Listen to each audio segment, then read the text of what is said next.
Eu vou com o irmão Daniel lá em Taboão da Serra.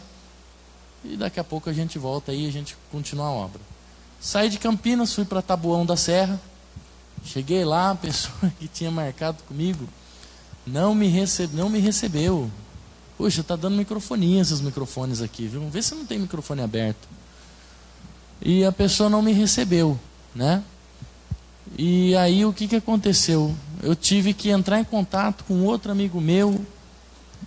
Aí eu consegui em São Miguel Paulista, tive que sair de Taboão da Serra e ir para São Miguel Paulista. E nesse trajeto eu tive que passar na Marginal Tietê, né? E aí eu pensei, é sábado, tá muito bom de andar, melhor do que durante a semana. Durante a semana você perde 1 hora só na Marginal Tietê. Engano meu, estava tendo no Sambódromo de São Paulo, ao lado da Marginal Tietê, o carnaval, né? Irmãos, aquele negócio estava lotado. E eu comentava com o irmão Daniel, você vê, uma chuva violenta que estava lá em São Paulo, viu? Aqui quando chove, chove. Lá quando chove, chove mesmo, né? E as pessoas estavam lá na chuva, no carnaval. E eu fiquei pensando, né? Falei para o irmão Daniel, falei, olha a multidão que está aí embaixo de chuva nesse carnaval. Ele falou, pastor, se esse povo se converter, você imagina? Eu falei, se eles se converterem, eles vão ficar tudo preguiçoso, ninguém vai querer ir para a igreja, mas nem debaixo de chuva. Quando a pessoa serve ao diabo, ela não mede esforços, mas quando ela é um servo de Deus, hoje está chovendo, hoje está frio, hoje eu não vou. Mas para ir lá pular um carnaval, é ou não é? A pessoa ia, é ou não é? Quantos aqui já pularam o carnaval? Pode levantar a mão, não precisa ficar com vergonha. Irmã Maria, essa daí foi... Você também, Marquinhos? Você gostava de carnaval, Marquinhos? Oi? Esse Marquinhos, esse... Você vê, olha da onde Jesus se tirou. Não fique com vergonha não, né? Não precisa ficar com vergonha, né? Eu nunca fui no carnaval, mas, poxa, você não precisa ficar com vergonha. Olha da onde Deus te tirou, olha o que Deus fez na sua vida. Te fez uma pessoa linda, maravilhosa. Você não precisa ficar se fantasiando. Afinal, a palavra de Deus, ela nos ensina a gente tirar as máscaras, né? Então você não precisa mais se fantasiar para você ser alegre, ser um servo de Deus, uma pessoa feliz, né? A gente não precisa de fantasia, a gente não precisa de droga, a gente não precisa de álcool, a gente não precisa de nada disso, a gente precisa do Espírito Santo de Deus. Por isso que todas as terças-feiras nós estamos na busca do Espírito Santo.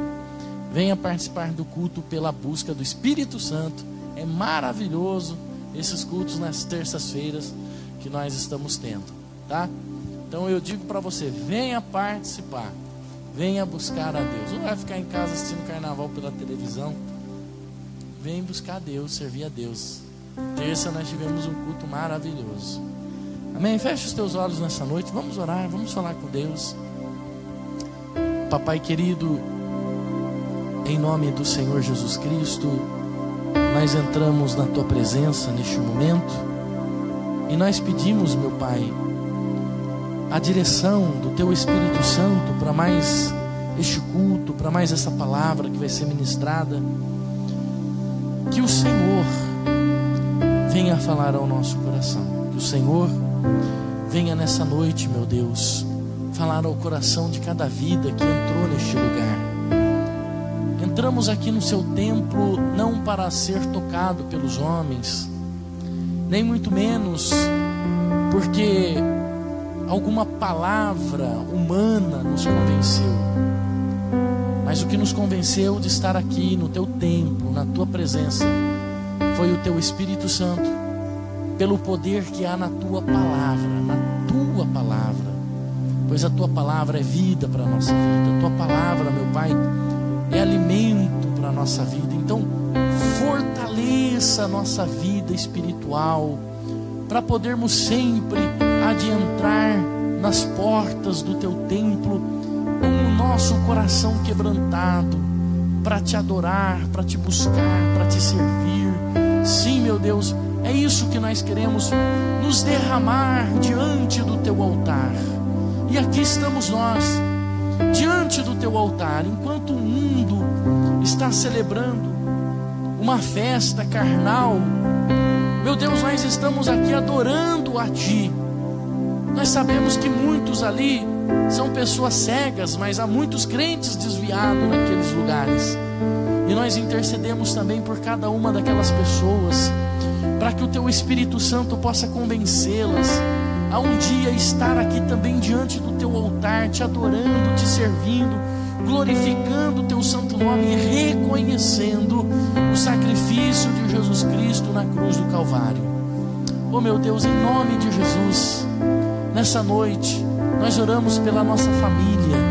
Visita os nossos familiares, aqueles que não estão aqui conosco nessa noite, aqueles que não puderam vir, mas aqueles que também não têm vindo, meu Deus. Visita esse esposo, visita essa esposa agora, esse filho, essa filha, e restaura toda a nossa família. Traga, meu Deus, a nossa família para o teu templo, para te adorar, para te buscar, meu Deus. Traga a nossa família para estar aqui como nós, prostrado diante de ti, reconhecendo toda a tua glória, toda a tua majestade sobre a nossa vida. Meu Deus, em nome de Jesus, eu oro pelas famílias, pelos casamentos. Restaure as alianças. Se há algum casamento, meu Pai, em conflito, se há algum casamento, meu Pai, em guerra, se há, meu Deus, algum casamento passando por problemas, meu Deus, em nome do Senhor Jesus, restaura esta aliança nessa noite. Não deixe o inimigo lutar contra esta família, não deixe o inimigo lutar contra esse casamento. Não, meu Deus, mas coloca a tua proteção sobre esta família, guardando esta aliança que eles fizeram, selaram diante do teu altar, meu Deus.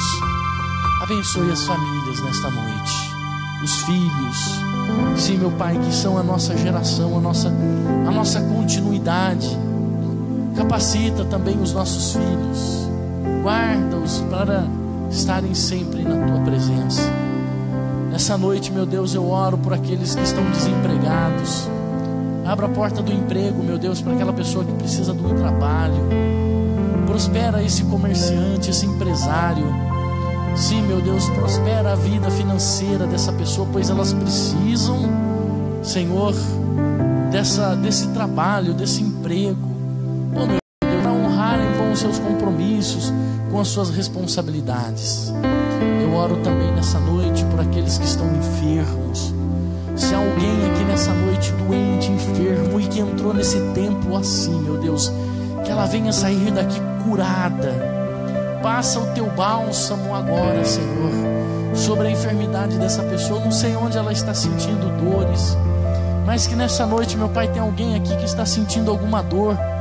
Que a tua unção esteja sobre a mão dessa pessoa, e ela vai colocar agora, meu Deus, a mão em cima dessa dor, e essa dor vai sair, essa enfermidade vai sair, meu Pai. Nós repreendemos toda essa enfermidade agora. Santo, Santo de Israel, vai curando, vai restaurando a saúde dessas pessoas nessa noite, em nome do Senhor Jesus. Ajuda essa pessoa que tem tido medo na noite. Repreenda todo medo que essa pessoa tem sentido. Sim, meu Pai, todo terror noturno, o medo do escuro, o medo da noite. Oh, meu Deus, repreenda esse espírito opressor que tem feito com que essa pessoa tenha tido medo à noite. Ah, meu Deus, dá um espírito de valentia, de coragem para esta pessoa. Mostra para ela que o Senhor está com ela, que os teus anjos estão em volta dessa pessoa, guardando, protegendo-a de todo o mal. Em nome do Senhor Jesus Cristo, Yehoshua Hamashia. Amém. Deus Rei e fiel. Aleluias. Deus está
está aqui nessa noite, você pode ter certeza, né?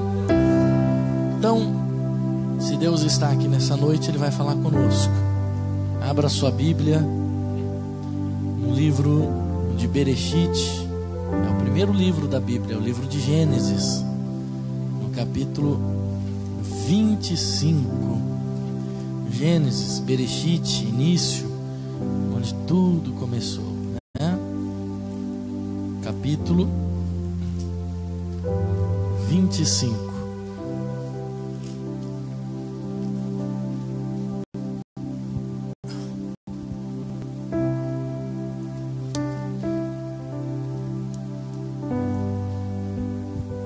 Todos acharam?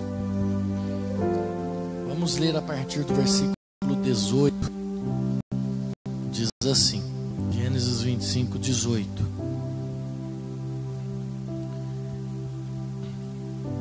Habitaram Gênesis 25, 18. Habitaram desde Avilá até Sur,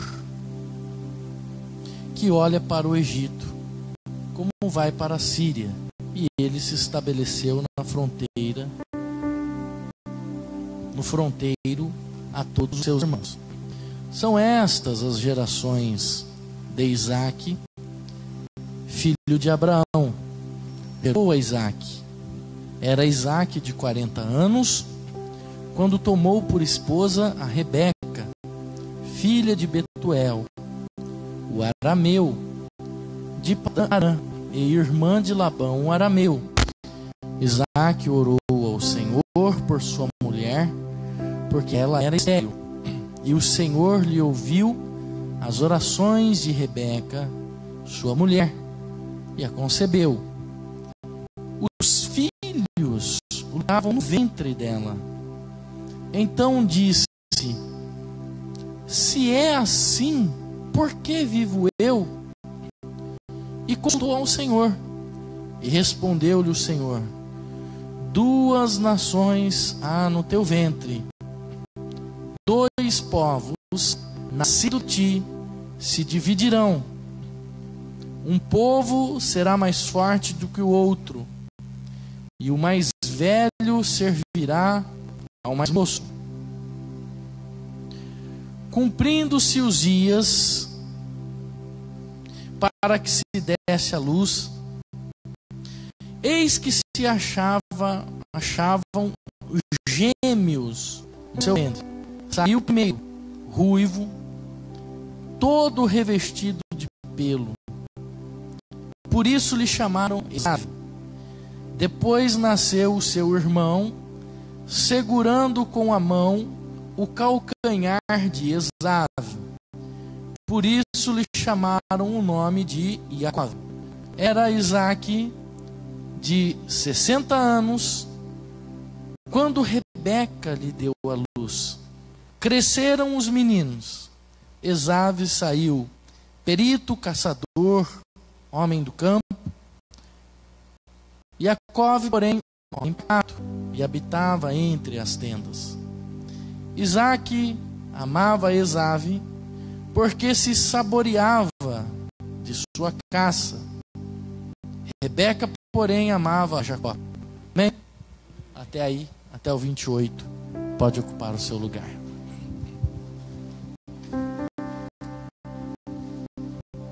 Esse é um texto muito interessante, embora você tenha lido muitas vezes, e embora você possa até conhecer a história de Esaú, Jacó, talvez você pode até conhecer essa história de cor e salteado. Afinal, ela faz parte da Parashá de Todot. É um Parashá. E por mais que a gente estude essa Parashá, por mais que você já leu, por mais que você conhece, nós vamos fazer uma observância interessante na história deles. Esaú e Jacó, eles começaram a lutar antes de nascerem. Antes dos dois nascerem, eles já estavam em guerra no ventre da sua mãe. Eu imagino Rebeca sentindo muitas dores, alguma coisa muito esquisita estava acontecendo ali na barriga dela. E naquela época não se tinha sistemas de ultrassonografia que você pudesse fazer um exame e detectar que realmente estava no seu útero. Hoje existe tantos exames avançados, né? Que hoje você já pode detectar no exame morfológico se a criança tem a aparência do pai ou da mãe. Já nesses exames tão avançados que a medicina tem. Porém, naquela época não tinha nada disso.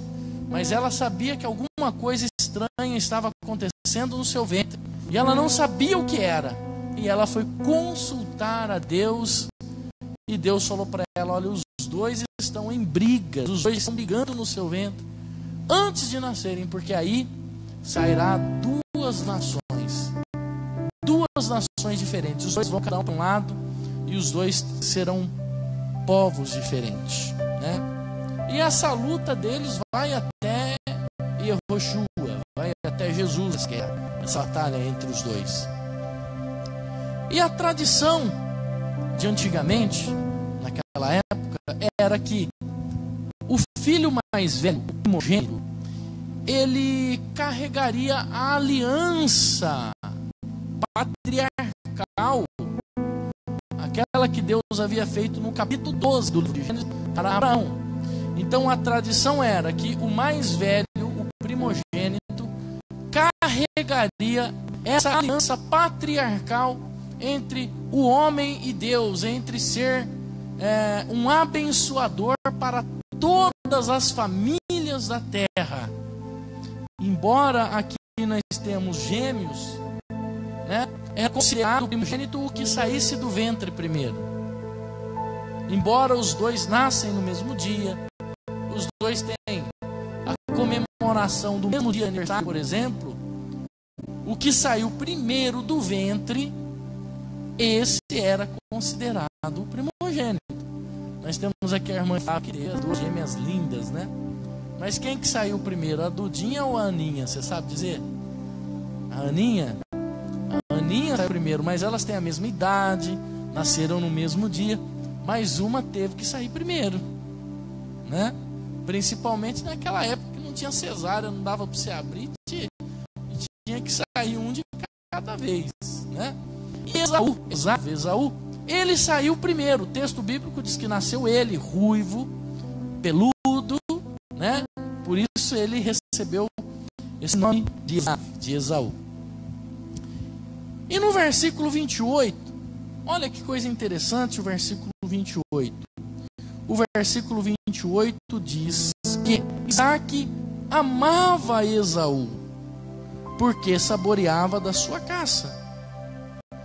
E Rebeca, porém, amava a Jacó. Então, se nós pararmos para analisar esse texto que sempre me intrigou, né? Essa questão de Isaac gostar mais de Esaú. Qual a razão, o motivo, o propósito? E eu sempre fiquei intrigado nessa questão. Isaac amar mais Esaú do que Jacó. Qual a razão, a questão? Seria por causa do estômago dele? Por causa da comida gostosa, das caças maravilhosas que ela fazia, da comida gostosa que Esaú fazia para o pai, e levou o pai a amar mais a Esaú do que Jacó, né? Então eu fiquei pensando, puxa, Isaac, de todos os patriarcas, Isaac, ele foi o mais instruído de todos os patriarcas. Isaac foi o que recebeu mais instrução, era o mais capacitado, era o mais inteligente dos patriarcas. Por quê? Ele tinha aulas particulares com Sem. Sem era o professor de Isaac. Então todo dia pela manhã se acordava ali naquele vale, né? Naqueles pastos verdejantes, e veja o que ele fazia. Esse homem se levantava e ia para aula com Sem. Então, de todos os patriarcas que nós temos na Bíblia, Isaac, ele era um patriarca muito bem instruído, muito bem preparado. Isaac, se você pegar na Bíblia, você vai ver que Isaac, ele foi o patriarca que mais teve paz na Bíblia, em toda a história. Isaac foi o patriarca que mais encontrou a paz. Por quê? Porque Abraão e Jacó, meu Deus do céu. Olha, se você pegar Abraão, se você pegar Jacó, por exemplo, a história de Jacó, e você começar a ler, estudar a história de Jacó, parece uma novela mexicana. De tanta confusão que esse pessoal se envolveu, gente. Olha a confusão que Jacó, eles iam para cá, iam para lá, se envolviam com isso, se envolviam com aquilo, se envolvia com o sogro que roubava ele, e fugia do sogro, fugia do irmão, lutou com o anjo. Foi, meu Deus, a vida do homem. Se você pegar a história desses patriarcas, Isaac não, Isaac é uma pessoa rata. De todos os patriarcas, Isaac foi o mais instruído, então ele agia com inteligência, ele agia com sabedoria. Embora os outros fossem patriarcas, mas tudo aquilo que nós plantamos aqui na terra, nós também colhemos. Se você tomar uma atitude errada, se você administrar alguma coisa errada, Deus não vai sair consertando aquilo que você erradamente está administrando. É ou não é? Se Deus deu para você, você precisa cuidar e zelar. Se você administrar errado, você perde a bênção que Deus te dá. Isaac era uma pessoa que muito teve paz. Isaac ele não... Ele foi o dos patriarcas, só para você ter ideia, o que mais viveu. O que dá para a gente tirar uma conclusão, que você ter uma vida muito corrida, muito atribulada, faz você morrer antes também. Isaac viveu mais do que seu pai, mais do que o seu avô. Isaac foi um homem que teve uma vida maior. Ele era mais inteligente, ele é um homem. Agora, vamos ver os filhos de Isaac. Os pais, Isaac e Rebeca, eles desenvolvem preferências pelos seus filhos. E isso não é uma coisa muito boa. Quando nós desenvolvemos preferências para os nossos filhos. Então, os pais que têm mais do que um têm que tomar um cuidado muito grande para não desenvolver preferências pelos filhos. E nós vemos aqui que eles desenvolvem. E Rebeca, ele tinha preferência. Rebeca tinha preferência por Jacó. Mas Rebeca, ela tinha um motivo para ter preferência por Jacó. Porque Rebeca tinha consultado os oráculos de Deus. E Deus havia falado com Rebeca. O que Deus falou com Rebeca? Veja o versículo 22. E lutavam no ventre dela. Então disse o Senhor. Então disse ela: se é assim, porque vivo eu? E consultou o Senhor. E respondeu o Senhor: 2 nações há no teu ventre, 2 povos nascidos de ti se dividirão. Um povo será mais forte do que o outro, e o mais velho servirá mais moço. Então, olha que coisa interessante. Rebeca tinha preferência por Jacó, porque afinal ela tinha consultado a Deus. Deus já tinha falado que Jacó seria o preferencial. Então dá até para entender o motivo de Rebeca ter a preferência por Jacó. Porque antes de Jacó nascer, Deus já tinha feito uma promessa. Deus já tinha falado: olha, vai acontecer assim. O mais moço é quem vai ser o patriarca. Deus não falou como e como isso ia acontecer. Mas Deus disse que o mais velho iria servir o mais moço. E Rebeca sabia que o mais velho ia desonrar o chamado patriarcal. Rebeca já sabia, porque ela tinha consultado a Deus. Ela sabia que Esaú não seria digno de carregar esta criança. Por isso que Jacó virou o filho super protegido da mãe. Em outras palavras, o filhinho da mamãe. Sempre tem ou não tem um filhinho da mamãe? Tem ou não tem? Bom, mas Isaac não sabia nada disso. Quem tinha falado com Deus era Rebeca e não Isaac. Isaac não sabia disso, né? Ele não sabia da promessa que Deus tinha feito a respeito do mais novo. Agora, será que Isaac, o patriarca mais instruído, seria guiado apenas pelo estômago? Eu gostaria que você prestasse muita atenção no início dessa palavra, porque ela vai dar o foco na mensagem final. Será que Isaac, ele amava mais Esaú mesmo por causa das comidas gostosas que Esaú fazia para ele? Será que esse homem inteligente, esse homem estudado aos pés de 100, seria ele guiado pela sua barriga? Um homem sábio, um homem capacitado por um Melquisedeque, né? Porque Sem era um Melquisedeque. Melquisedeque não é nome de uma pessoa. Melquisedeque era uma qualidade sacerdotal, era um título sacerdotal. E Sem era um Melquisedeque. Então veja bem, será que um homem instruído por um Melquisedeque seria uma pessoa que seria guiado pelo seu estômago? Tem mulher que diz que foi guiado pelo estômago, não é? Quando eu namorava, então um dia a minha esposa falou: você vai ter que falar com meu pai, né? A gente era só namorado, eu ia ter que enfrentar o homem. Eu já tinha assim ouvido falar que ele era o homem da capa preta, o homem que andava com o facão na época do sítio e não sei o que, né? Se eu tivesse conhecido o Gelson hoje, eu sabia que aquele homem não era tão bravo quanto o Gelson, né, Gelson? Leandro que o diga, né?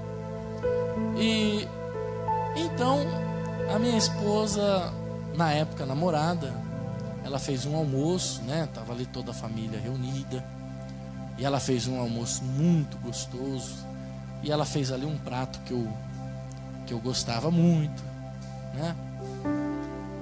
E quando eu terminei de comer aquela comida, então eu já estava convencido por mim mesmo a encontrar coragem de conversar com meu sogro, porque afinal eu falei: puxa vida, essa comida aqui eu vou ter sempre em casa, né?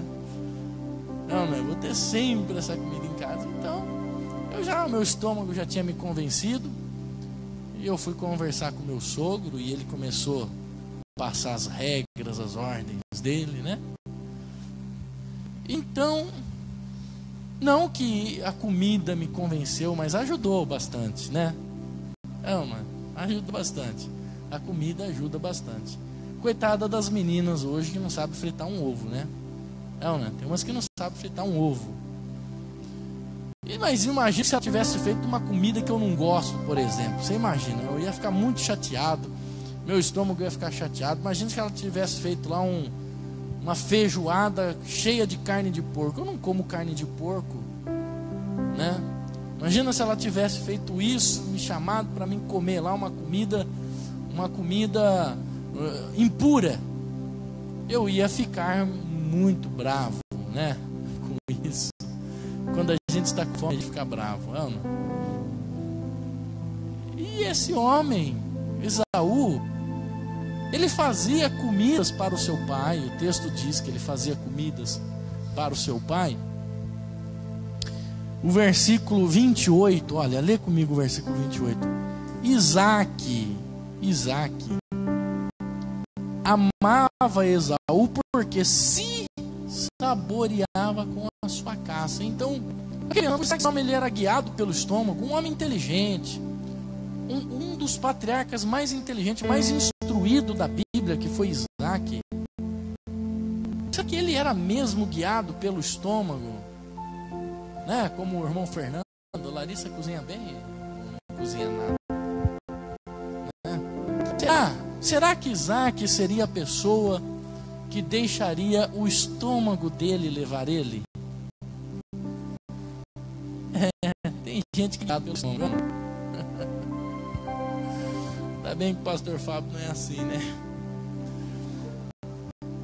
Aí, para a gente conseguir entender isso, a gente tem que ir para o texto original, para o hebraico, para a gente conseguir entender essa questão. Um homem instruído, um homem sábio, pode ser guiado pelo seu estômago. Aí a gente tem que ir lá no original, que é o hebraico. Às vezes as pessoas me perguntam assim: qual a melhor versão da Bíblia para eu comprar? Qual a Bíblia que tem a melhor versão para mim poder estudar melhor, né? Então, não importa a versão que você tem. Se você tem o original, você pode ter qualquer Bíblia. Por quê? Desde que você tenha o original, para você pegar, para você consultar e ver, então você vai conferir o original com a nossa tradução de português, né? O português ele é muito complicado, ele tem muitas duplas referências às palavras, né? Mas o camarada que ele quer realmente estudar a Bíblia mesmo, ele vai aprender hebraico para poder estudar o texto original, para aprender o que realmente aquela palavra quer dizer. Bom, então eu fui buscar o versículo 27, põe para nós na tela.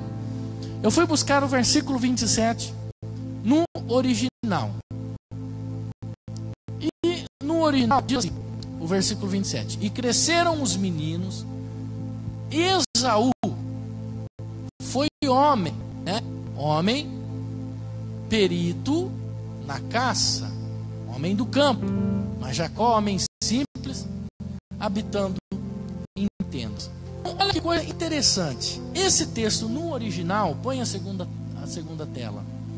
Ele diz assim: então, cresceram os meninos, Esav, né? Olha só, Esav e Esaú. Foi um homem. Então, esse homem no hebraico aparece como homem. Perito em caça. Só que a palavra caça no hebraico aparece tissid, que é a palavra original no hebraico que foi traduzido para caça. Essa palavra tissid significa armadilhas. Armadilhas, tá? Então, ele foi traduzido como caça, como caçador, mas ela significa armadilha. No hebraico, seria isso aqui. Esaú era homem que sabia armadilhas. Que sabia armadilhas. Que a versão de caça, que foi traduzido, essa palavra que nós temos aqui como tissid, que foi traduzido como caça, na verdade, ela significa armadilha. Que em algumas partes, lá no livro de Salmos, também foi traduzido como armadilha, né? Ou como laço do passarinheiro em algumas versões. Mas essa palavra, ela significa uma armadilha. E aí nós vamos então assim, nós temos o texto assim. Esaú é um homem que sabia armadilhas. Que sabia armadilhas. E o versículo 28, manda lá na tela. E amava Isaque a Esaú porque a caça era de seu gosto. Mas Rebeca amava mais a Jacó. Mais um texto. Então, amava Isaque a Esaú porque a armadilha estava na sua boca. Esse é o texto original que está lá no hebraico dentro da Torá. Amava Isaque a Esaú porque a armadilha estava na sua boca. Está lá, exatamente no original. Tissia de Befi. Então, a armadilha estava na sua boca. Amava mais Esaú porque a armadilha estava nos seus lábios. E isso aqui muda tudo. Isso muda a história que nós conhecemos. Isso muda a forma de nós pensarmos. É por isso que os rabinos, eles comentam muito sobre isso. Porque o original muda tudo. O original, ele muda tudo. Ele dá uma conotação diferente daquilo que nós estamos raciocinando o texto. E Isaac, ele deixa de ser uma pessoa guiada pelo estômago, e isso aqui muda tudo. Então agora, ele não é mais uma pessoa que está sendo guiada pelo estômago. Por quê?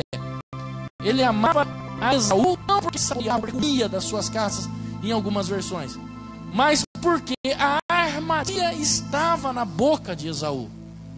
Essa era o motivo desse homem amar mais a Esaú. E o que a Torá ensina sobre isso? Qual é o ensinamento da Torá sobre isso?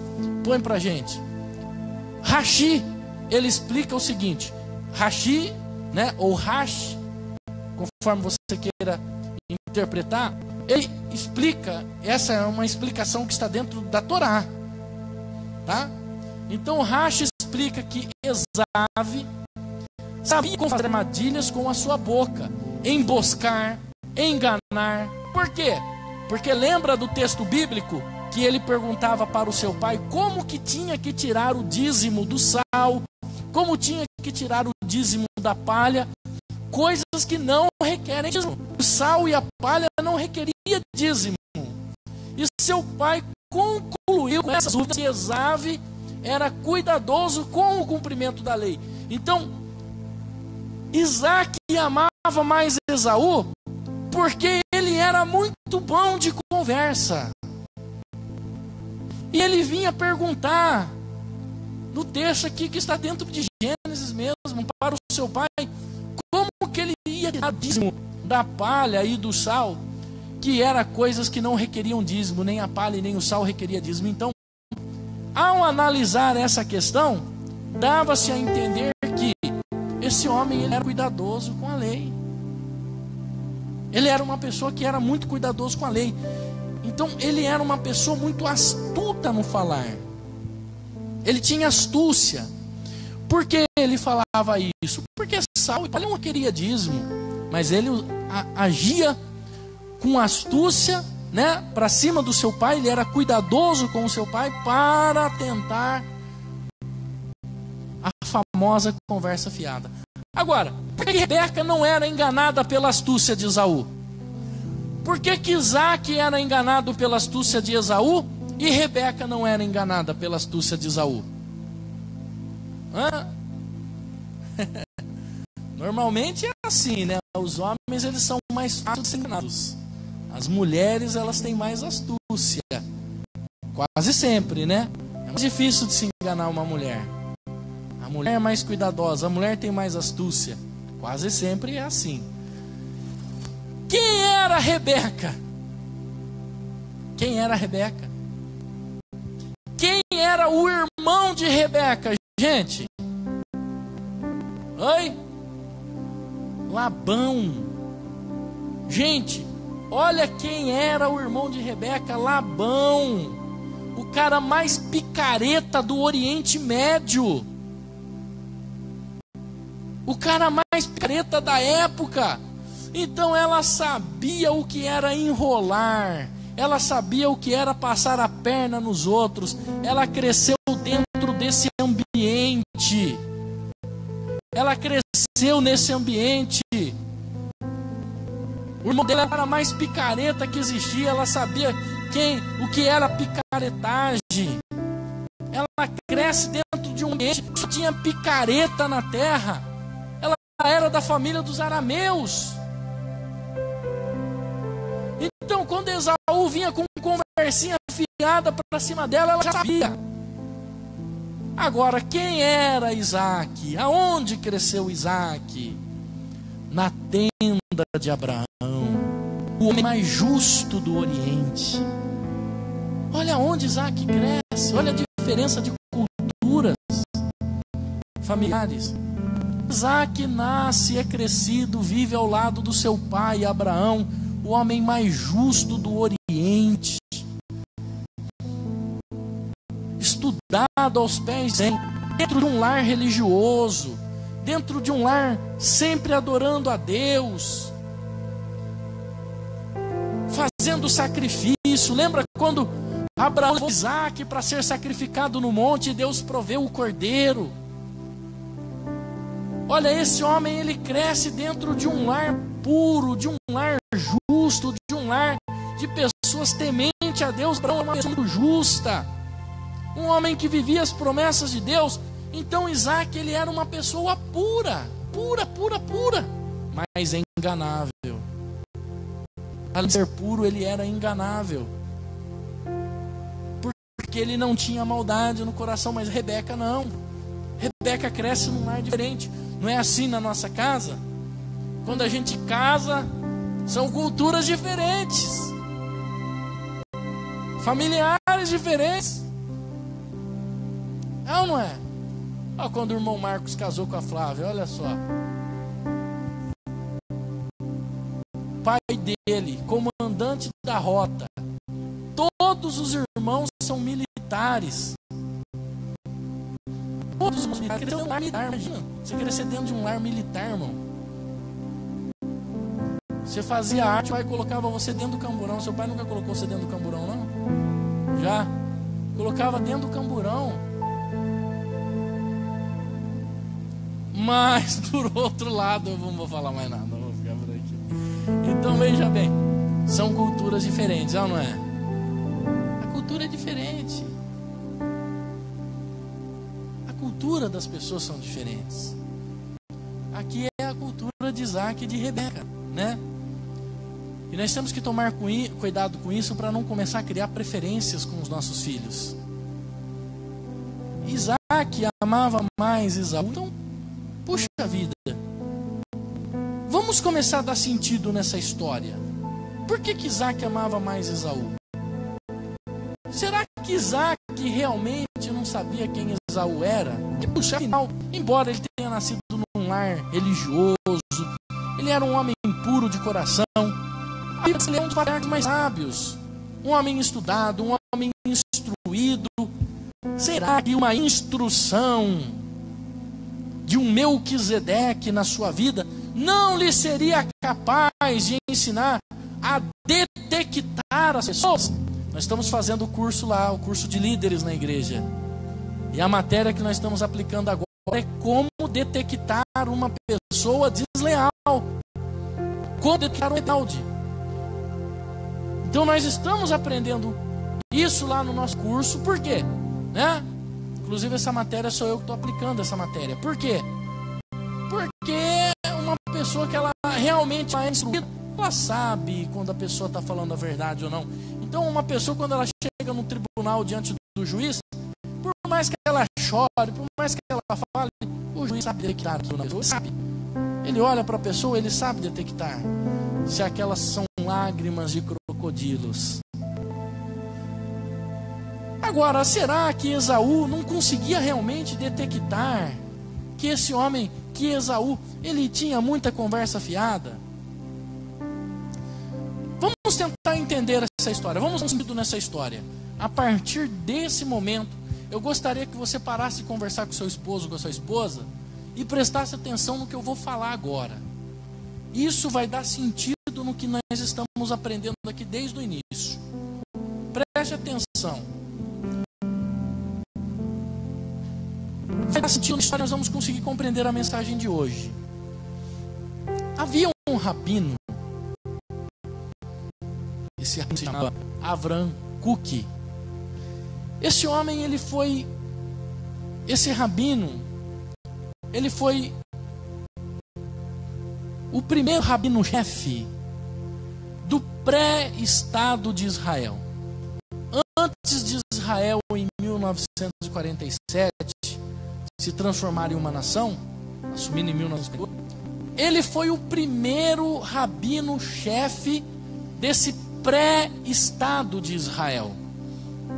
Esse rabino, ele era o líder de Israel, aguardando Israel se transformar em uma nação no ano de 1948. Então ele foi o primeiro rabino o primeiro rabino líder do pré-estado de Israel. E uma vez, ele é um homem muito respeitado até os dias de hoje pelos estudos, pelos ensinamentos desse rabino. E uma vez um pai chegou para ele, para aquele rabino, e diz assim: olha, rabino, eu não sei mais o que fazer com o meu filho. Eu não sei mais o que fazer com ele. O meu filho, ele largou os estudos. O meu filho largou a faculdade. O meu filho largou os ensinamentos da Torá. O meu filho largou a mitzvah. O meu filho, ele foi criado, sabe, dentro da sinagoga. Ele foi criado na yeshiva. Ele era um judeu piedoso. Ele era um judeu praticante dos mandamentos de Deus. Ele guardava os mandamentos. Agora, ele não quer mais nem ser identificado como um judeu. Ele abandonou tudo. Ele se transformou numa pessoa rebelde. Ele se transformou num filho rebelde. E isso é muita tristeza para mim. Eu vou ter que abandoná-lo. Eu vou ter que largá-lo. Aí o rabino Avraham Kuk chegou para ele e perguntou assim: olha, você amava o seu filho quando ele era religioso? E o pai disse: claro, sim, claro. E o rabino diz assim para ele: então agora você precisa amá-lo ainda mais. Você precisa amá-lo ainda mais. Por quê? Porque tem situação, meu irmão, aonde o amor alcança mais do que a repreensão. Existem situações em que amar mais o seu filho ajuda mais do que repreendê-lo. O amor alcança lugares da pessoa que a repreensão não consegue. O amor, ele penetra no íntimo do subconsciente da pessoa, onde a repreensão não vai. Então, aquele filho que tem mais problema é aquele que precisa mais ser amado.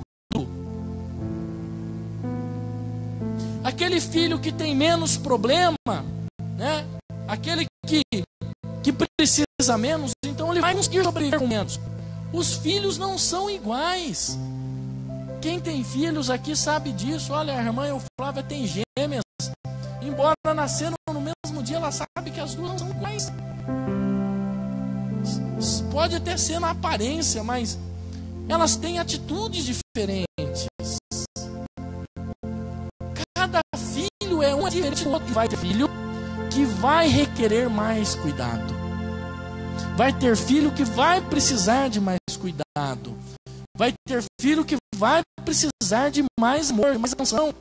E você vai ter que dar mais atenção àquele que precisa mais. Então o filho que mais precisa de amor é o filho que você tem que dar mais atenção. E isso é maravilhoso, esse ensinamento. Isso me faz pensar e acreditar que Isaac, uma pessoa sábia e inteligente, sabia dos problemas que Esaú tinha. A personalidade de Esaú, que depois ele vendeu o direito de primogenitura. Jacó não roubou nada dele. O texto está dizendo que ele vendeu. Jacó comprou o direito. Um homem que depois queria tomar isso. Ele era muito bom de conversa. Ele era uma pessoa que tinha armadilhas nos seus lábios. E talvez Isaac, sabendo disso, ele empenhava mais a sua atenção, mais o seu amor para Isaac, para Esaú. É isso que nos leva a pensar quando a gente estuda o texto. Esaú amava mais a Isaac, ou melhor, Isaac amava Esaú mais por qual motivo? Por qual razão? Só pelo estômago? Um patriarca instruído, uma pessoa sábia, inteligente. Eu não acredito que ele se deixava dominar pelo estômago, mas aquele que requer mais amor, mais carinho, ele precisa ser amado. Olha só essa palavra que Jesus diz para nós. Mateus capítulo 9, versículo 10, 11, 12 e 13, diz assim: e aconteceu que, estando ele em casa, sentado à mesa, chegaram muitos publicanos e pecadores e sentaram-se juntamente com Jesus e seus discípulos. Jesus está em casa, Jesus está na casa dele. Jesus sentou na mesa e foi comer, junto com os seus discípulos. Aí chegou ali os publicanos, os pecadores, e os fariseus, vendo isso, disseram aos seus discípulos: por que come o vosso mestre com os publicanos e pecadores? Jesus, porém, ouvindo, disse-lhe: não necessitam de médicos os sãos, mas sim os doentes. E porém, o que significa: misericórdia quero e não sacrifício, porque eu não vim chamar o justo, mas eu vim chamar os pecadores ao arrependimento. Olha o ensinamento de Yeshua. Olha que ensinamento maravilhoso esse que Jesus nos dá. A mesma linha de raciocínio de Isaac. Eu vim para os pecadores, eu vim para os doentes, eu vim para aqueles que necessitam de arrependimento. Eu vim para aqueles que estão doentes, eu não vim para os sãos, não. Eu não vim para justo. Eu vim chamar os pecadores para o arrependimento. Olha o que Jesus nos ensina. Dá mais uma tela aí para nós. Mateus 15, 24. Eu não fui enviado senão as ovelhas perdidas da casa de Israel. Acusavam Jesus que se assentava à mesa com os pecadores, com os publicanos. Porém, Jesus, ele não estava preocupado com o religioso, com o certinho, com o mestre da lei, com o bonitinho. Jesus estava preocupado, era com o pecador mesmo. Era aquele que Jesus queria chamar. Não foi isso que Jesus fez na nossa vida? Não foi lá onde Jesus nos alcançou? Pela misericórdia dele, Jesus foi lá buscar a gente. E tem pessoas que Jesus chamou, que a gente diria assim: esse aí eu não chamaria. Jesus chama quem nós nunca chamaríamos. Eu ouvi o irmão Adriano aqui no início do culto, ele dizia assim: eu vim para essa igreja e daqui a pouco eu me tornei obreiro e hoje eu estou aqui no púlpito. Mas quem ouviu o testemunho do irmão Adriano aqui algum tempo atrás, irmão, quem era o Adriano? Hoje ele dizendo que estava em cima do púlpito. Olha da onde Deus tirou ele. Da cachaça, da bebida. Quase morreu brigando com um traficante. Mano. Então olha onde Jesus foi buscar. Eu imagino as pessoas vendo: puxa, mas o Adriano, talvez até os próprios familiares, fulano, mas é fulano, puxa, mas é o Nerivan mesmo, puxa, mas é o Gelson, puxa, mas é o irmão Zé,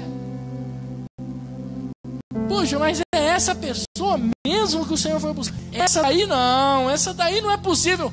Jesus falou assim: eu vim para eles, foi para os doentes que eu vim. Se você é são, se você é justo, então eu não vim para você não.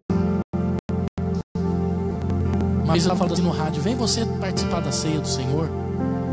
Venha participar de uma verdadeira ceia na igreja, pão asmo, fruto da vida. Venha participar da ceia. Eu falava isso. E falava: se você é um pecador, venha aos pecadores. Aí uma pessoa me ligou e falou assim: não, pastor, os pecadores não podem participar da ceia. Eu falei assim: nossa, irmão, os pecadores têm que participar da ceia, de perdão, se arrepender dos seus pecados e vir participar da ceia. Ora, o justo não precisa participar da ceia. Não é? O justo não precisa. Não, eu sou santo. Ótimo, então você não precisa mais nem ir para a igreja. Jesus não veio para você, não. Jesus veio para os pecadores, para os perdidos, para aqueles que precisam de ajuda, para aquele que reconhece que precisa de ajuda. Isso muda na vida quando você começa a entrar num estado de conformidade dentro da igreja. Então, meu irmão, você vai precisar de ajuda, sabe por quê? Porque você entra dentro da igreja e você já acha que você está restaurado, que você já está transformado, que você já pode ser isso, que você já pode ser aquilo. Você já se sente numa esfera lá em cima, mas o que diz? Senhor, eu mereço isso que eu faço. Senhor, eu não sou digno disso. Senhor, tenha compaixão de mim. Ora, esse sim o Senhor o recebe de coração aberto. Dura coisa é a pessoa quando ela já está no estado de conformidade, que ela chega na igreja, ela senta na cadeira, ela fica só reparando: A mensagem está sendo pregada e ela está olhando. Nossa, Marquinhos sem gravata hoje. Nossa, o operador Leandro está de crachá, mas não estou vendo o uniforme. Meu Deus, irmão Marcos sempre com cara de delegado. Nerivan não tem boca para nada. Acho que a mulher dele manda nele. A pessoa começa assim. De novo o Renan mascando chiclete na igreja. Deus, faz engasgar. A pessoa não serve mais a Deus. Ela está sempre olhando para o lado. Sempre vendo o que está acontecendo. Nossa, por que fulano não está vindo na igreja, hein? Será que o pastor brigou com ele? Ixi, esse pastor aí também, eu vou falar, hein? A pessoa entra num estado de conformidade. Mas tem gente que está ali, Senhor, tem compaixão de mim. Não sou nem digno de entrar aqui dentro. Oh, Senhor, fala comigo. Ela chora, ela canta, ela louva. Ela se derrama diante do Senhor. Essa sim sai com a resposta de Deus dentro da igreja. No outro dia ela está com tanta unção que aonde ela passa as pessoas falam: nossa, essa pessoa é direito. Mas o crente conformado não. Ele pega o telefone e ele sai ligando para as pessoas. Você viu a pregação? Você viu o fulano na igreja? Ontem, você viu como que hora que acabou o culto? Misericórdia, a gente tem misericórdia. Meu Deus do céu. Tá louco, amarrado em Jesus esse negócio aí. E olha só, Jesus está dizendo: eu vim para os doentes. Não vim para o justo, não. Volta a tela lá. Volta a tela para nós. Presta atenção. Olha só. Jesus, porém, ouvindo, disse-lhes: não necessitam de médicos sãos, mas sim os doentes.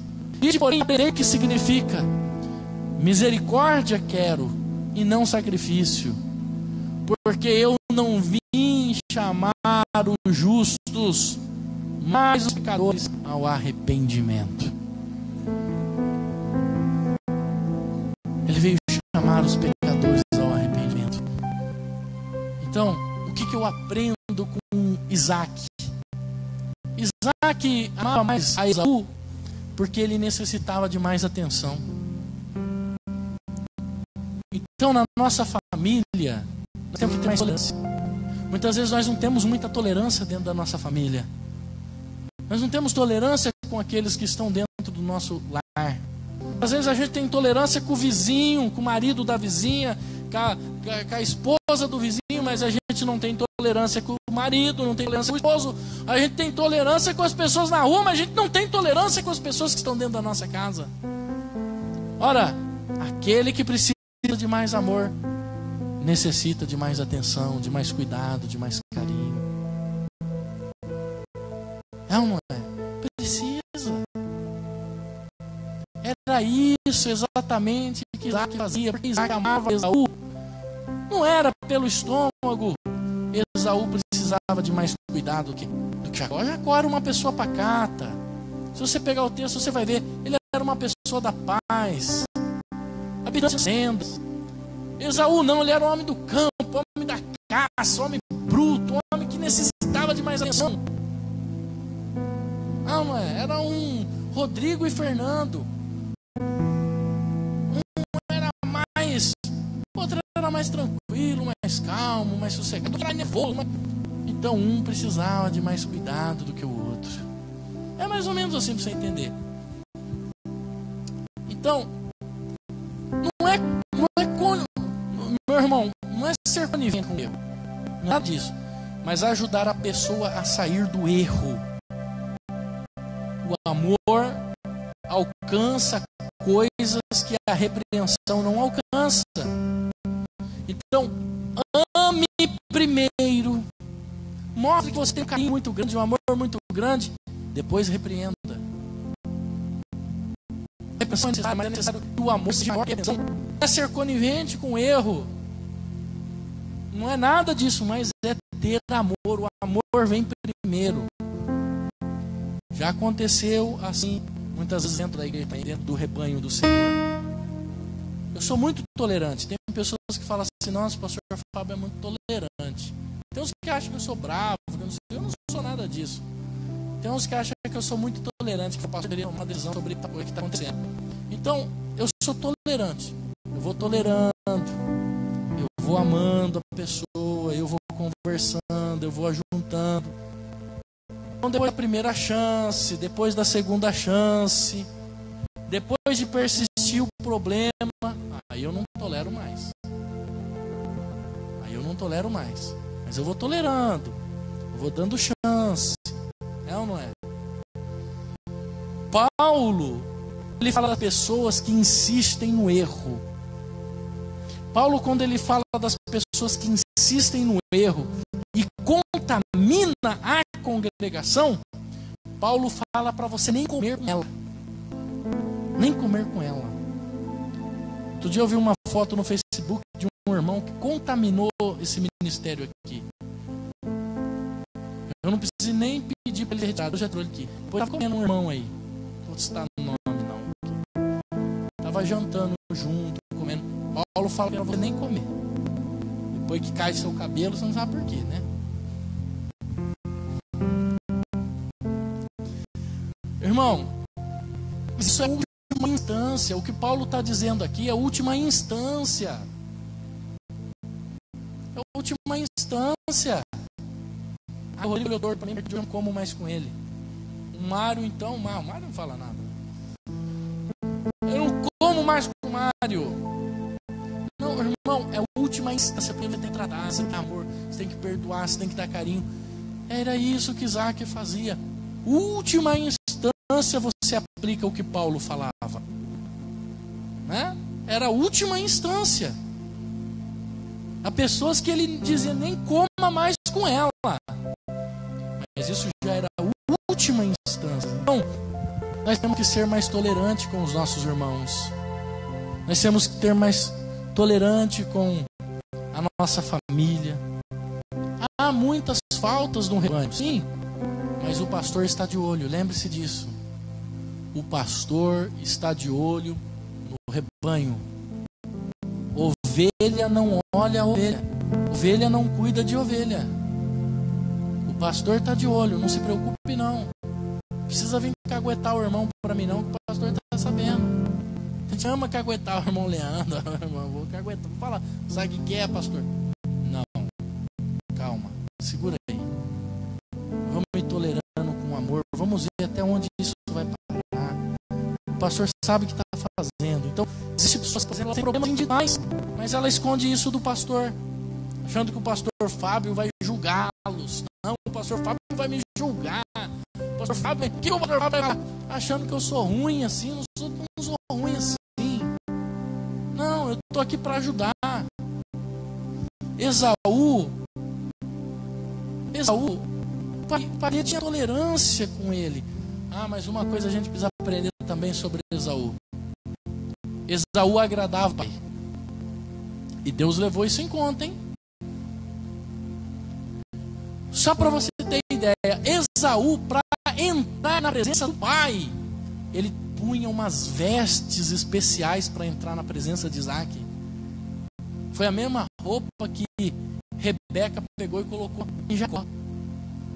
Rebeca pegou aquelas roupas, vestiu. Então, ele se vestia, ele se preparava para entrar na presença do pai, para levar uma comida gostosa para o pai. Ele se preparava, e Deus levou isso adiante. Olha só, quando Moisés está tirando o povo do Egito, Moisés está passando no meio das nações. Todas as nações que se levantavam contra o povo de Moisés, o povo de Deus que estava sendo guiado por Moisés, eles eram cruzados. Tanto que tinha reinos que dizia: lá vem Moisés com esse bando de gafanhoto, porque onde eles passavam, eles arrebentavam. Todos os povos que se levantaram contra Israel no deserto foram eliminados pelo exército de Moisés. Porém, a caminho da Canaã, eles tinham que passar por Edom.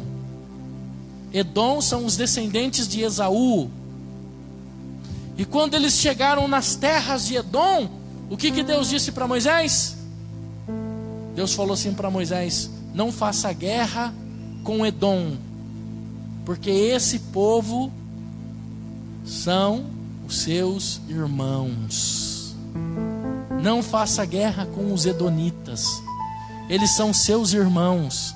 Deus proibiu Israel de fazer guerra com Edom, porque eles eram da descendência de Esaú. E Israel era da descendência de quem? De Jacó, Israel. Jacó teve o nome mudado por Israel, por isso que a nação de Israel chama Israel. Israel é proibido por Deus a fazer guerra com os edonitas. Eles não podem fazer. Eles eram proibidos. Tudo porque Esaú teve um carinho por Isaac. Então, amor, carinho, isso é importante. Isaac errou, amando mais Esaú do que Jacó. Para a gente encerrar nessa noite, ame aqueles que precisam de mais amor. Não trate todos os seus filhos iguais e nem as pessoas iguais. Eu trato o outro igual. Sabe que eu trato o Mário igual o Nerivan? Aqui não tem. Eu trato todo mundo igual. Você está errado. Tem uns que você vai ter que tratar melhor. Melhor ainda, porque tem uns que requer mais cuidado. É como os seus filhos. Se você tem 10, no passado tinha assim, viu? As mulheres tinham 10, 11. Os 10 não vão ser iguais, não. Cada um vai ter que ser tratado de um jeito diferente. É ou não é?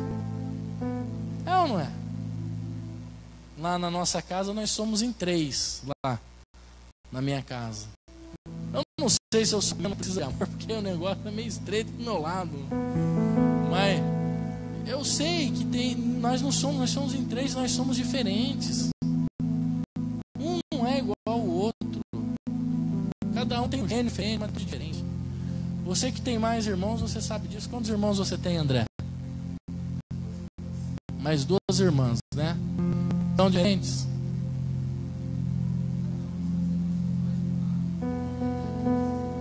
Olha o Jacó aí, ó. Me mata a mãe, né? Vai. As irmãs, puxa vida, hein? Meu Deus, Mariana, cuidado onde você está entrando. Vai levar um menininho mimado para casa. Não, né? Quantos irmãos você tem? 7. No meio desses 7 aí tem um que precisa de mais atenção ou não? Tem? Precisa de mais, tá sempre dando rápido, né? Oi? Mais velho? Sempre tem um que tá sempre fazendo mais borrada. Não é? Quantos irmãos, Ana? 3. É tudo igual ou é diferente? Diferente, né? Quantos irmãos, Marquinhos? 5. É tudo igual? Diferente. Não é? Um precisa de mais atenção do que o outro. Tem uns que precisam de mais amor. Mas você pode deixar que aquele precisa de menos, ele está sempre ali. Então você vai ter que pegar o dele e transferir para o outro, ter que ajudar. Porque é assim. Quem dá mais trabalho lá, irmão Gelson? Fala agora, eu quero saber a verdade. Não, dos seus filhos. Oi? Olha para mim, não olha para o lado não. Mas qual é a atenção?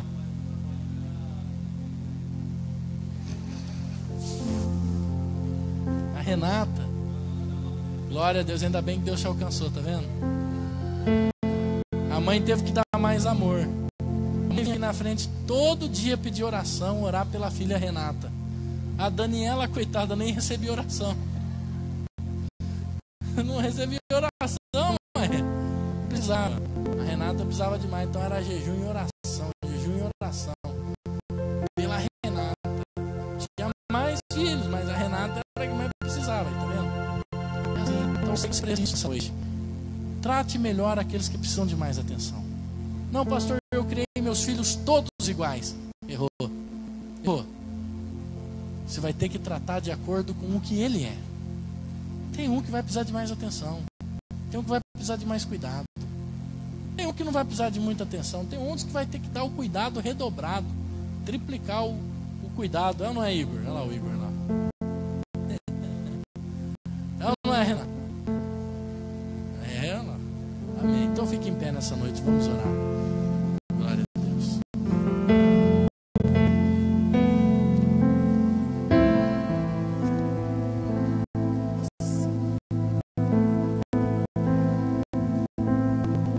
nome de Jesus, nós estamos aqui nessa noite, meu Pai, no Teu templo, ouvindo a Tua palavra. Obrigado por ela. Nos ensine, nos capacite, mas que não sejamos apenas ouvintes, mas praticantes. Nessa noite eu também lhe peço, meu Pai, me ensina a lidar com as pessoas. Me capacita, meu Deus, a falar com as pessoas. Eu sei que nem todo mundo é igual. Eu sei que há pessoas que vão usar mais da nossa atenção. Por isso nos ensina a detectar isso, a detectar as pessoas que precisam de mais ajuda, de mais cuidado, de mais carinho. Ajuda a não errarmos lá no final. Ajuda-nos a construir a nossa família com a sabedoria que só o Senhor pode dar, a sabedoria do céu. Então, meu Deus, dai-nos sabedoria para lidarmos com os nossos familiares, com o nosso cônjuge, com os nossos filhos, com os nossos pais. Muitas vezes, meu Pai, nós precisamos ter sabedoria para lidar com os pais também.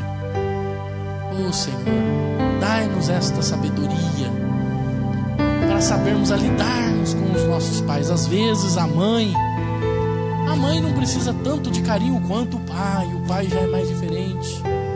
Às vezes é o contrário, às vezes a mãe precisa de mais carinho, está numa depressão, o pai não.